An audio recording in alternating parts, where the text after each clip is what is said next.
Всем более или менее известна история знаменитой дикой дивизии, которая на фронтах Первой мировой войны продемонстрировала чудеса отваги и мужества. Дивизия, а вместе с ней и чеченский полк, всегда находилась на острие атак. Так было и в августе 1916 года в ходе знаменитого Брусиловского прорыва, когда мощные и неожиданные удары частей дивизии отражали атаки врага. Так было и при разгроме знаменитой германской железной дивизии. За один только 1916 год дивизия провела 16 конных атак, пример небывалой в военной истории. Уже сам факт того, что горцы уходили на фронт добровольцами, несмотря на то, что по законам Российской империи они не подлежали призыву в армии, уже говорит о многом. Так, за 3 года существования дивизии через нее прошло в общей сложности более 7 тысяч всадников, уроженцев Кавказа и Закавказья. Генерал Орцу Чермоев, Топа Чермоев, братья Дубаевы, Абубакар Эльдерханов и многие-многие другие проявили чудеса храбрости, сражаясь за Отечество. Несмотря на их заслуги перед Родиной, все они в разные годы были расстреляны чекистами. Одним из них, кто стал жертвой запятнанного прошлого и вызвал подозрения советской карательной системы, стал и 12-летний доброволец из чеченского полка дикой дивизии, чеченец-реалист Абубакар Джургаев, отправившийся вместе с отцом на войну, вошедший в учебники истории как Первая мировая война. Абубакар Джургаев. Кто он и откуда? Как подросток попал на войну и какова его судьба? Еще об одной пока еще малоизученных страниц чеченской истории наше повествование. В историческом музее страны хранится среди вороха других документов и память об Абубакаре. Хранилась она в журнале «Война», который издавался в России в годы Первой мировой войны. Любопытный снимок мальчонки в папахе с переброшенной через плечо георгиевской лентой. На поясе кинжал. Судя по всему, он сидит на коне. На лице напускная серьезность, что свидетельствует о том, что мальчик изо всех сил старается казаться старше своих лет. Крепко сжатые губы, устремленный взгляд, необыкновенно большие круглые глаза. Рука, крепко сжимающая, по всей вероятности, лук у седла. Под снимком подпись «Абубакар Джургаев». Мальчик, чеченец-реалист, вместе с отцом ушедший на войну. Ниже стихотворение Николая Альневцева, очень модного в те времена поэта, посвященному юному Абубакару. Когда отчизне скверно, все помогать должны. Вот взять меня примерно. Кем был я до войны? И в будни я, и в праздники не делал ничего. Какой-то второклассник, вот только и всего. Был в классе я 20-м, изрезал всю скамью, а вот теперь солдатам патроны подаю. Ведь надо ж на подмогу идти к своим, или нет? Ведь мне-то, слава богу, уже 12 лет.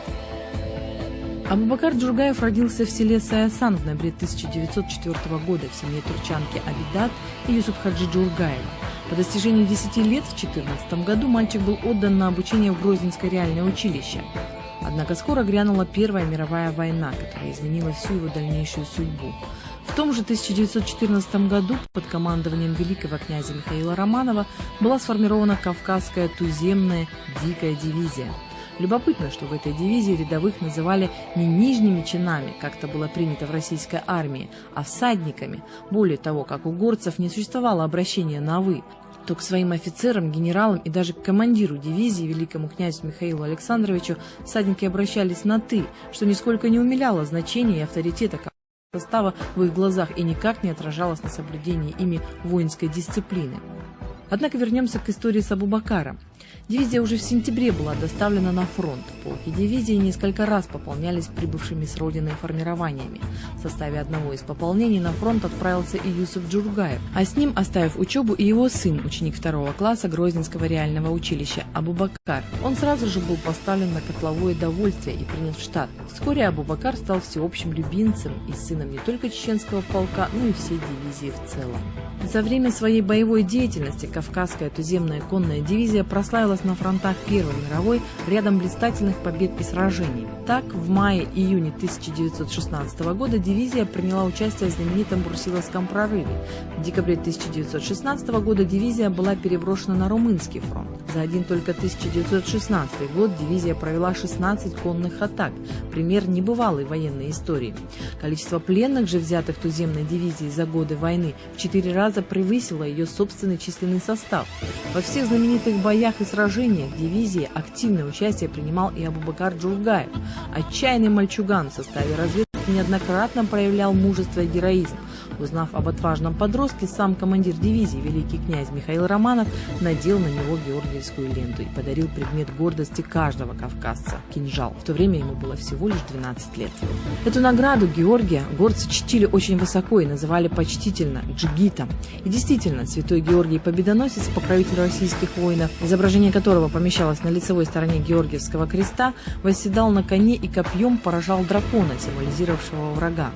Именно поэтому у горцев Кавказа он ассоциировался с незнающим страха джигитом, каким в сущности и являлся каждый всадник Кавказской конной дивизии. Вскоре по рекомендации все того же великого князя и брата императора Михаила Романова его определяют в Санкт-Петербургский кадетский корпус. По некоторым сведениям, в период обучения в корпусе Абубакар проживал в Астории, лучше по тем временам гостиниц, и в отличие от своих соучеников на занятия в казармы ходил лишь в установленное время.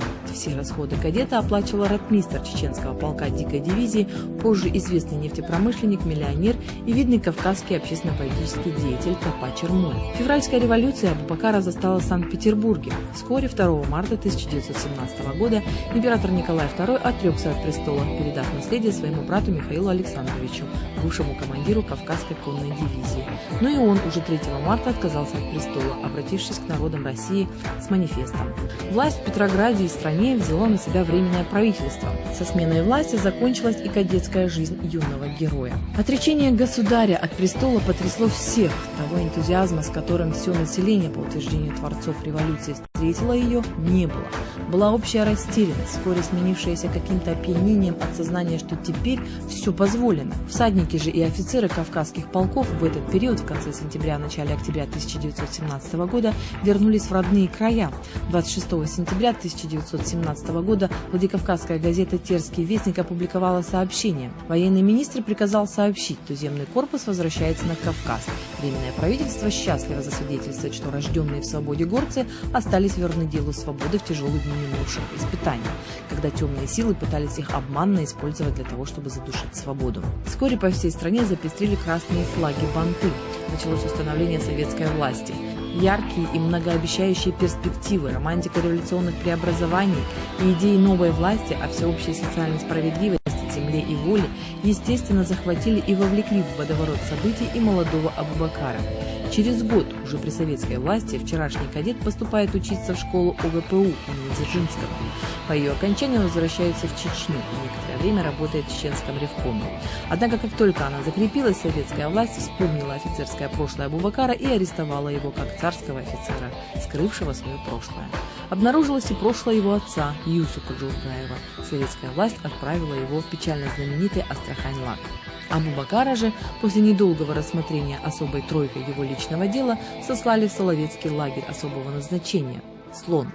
Незаслуженно забытый и отторгнутый обществом герой Первой мировой, детство которого практически прошло в беззаветном служении Отечеству, когда ей было скверно, умер в 1936 году от банальной лагерной чахотки. Так и закончилась история мальчика-реалиста с журнала, ушедшего в 12-летнем возрасте на войну.